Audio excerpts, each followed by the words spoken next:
বন্ধুরা, ইসলামের ইতিহাসে সবচাইতে শক্তিশালী ও বাহাদুর যোদ্ধা যদি কেউ থেকে থাকেন তিনি ছিলেন হযরত আলী। হযরত আলীর এই বীরত্বের কারণে আমাদের নবীজি তাকে খেতাব দিয়েছিলেন আসাদুল্লাহ, যার অর্থ হলো আল্লাহর সিংহ। হযরত আলী সম্পর্কে নবীজির মেয়ের জামাই ও ইসলামের চতুর্থ খলিফা ছিলেন। হযরত আলী প্রথম ও শেষ এমন একজন মানুষ ছিলেন যিনি কাবাতে জন্মগ্রহণ করেছিলেন। খায়বারের যুদ্ধ এমন একটা যুদ্ধ ছিল যেখানে মুসলিমদের জয়ী হওয়া অনেক মুশকিল ছিল, কিন্তু মুসলিম সেনাদের কমান্ড আল্লাহর সৈনিক হযরত আলীর হাতে ছিল। 1600 মুসলিম যোদ্ধা নিয়ে হযরত আলী খায়বারের 14,000 সিপাহীকে পরাজিত করেছিল।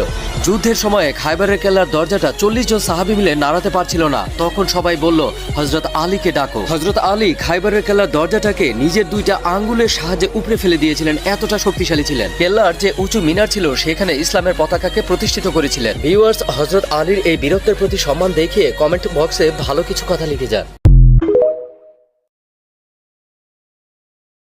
বন্ধুরা, ইসলামের ইতিহাসে সবচাইতে শক্তিশালী ও বাহাদুর যোদ্ধা যদি কেউ থেকে থাকেন তিনি ছিলেন হযরত আলী। হযরত আলীর এই বীরত্বের কারণে আমাদের নবীজি তাকে খেতাব দিয়েছিলেন আসাদুল্লাহ, যার অর্থ হলো আল্লাহর সিংহ। হযরত আলী সম্পর্কে নবীজির মেয়ের জামাই ও ইসলামের চতুর্থ খলিফা ছিলেন। হযরত আলী প্রথম ও শেষ এমন একজন মানুষ ছিলেন যিনি কাবাতে জন্মগ্রহণ করেছিলেন। খায়বারের যুদ্ধ এমন একটা যুদ্ধ ছিল যেখানে মুসলিমদের জয়ী হওয়া অনেক মুশকিল ছিল, কিন্তু মুসলিম সেনাদের কমান্ড আল্লাহর সৈনিক হযরত আলীর হাতে ছিল। 1600 মুসলিম যোদ্ধা নিয়ে হযরত আলী খায়বারের 14,000 সিপাহীকে পরাজিত করেছিল।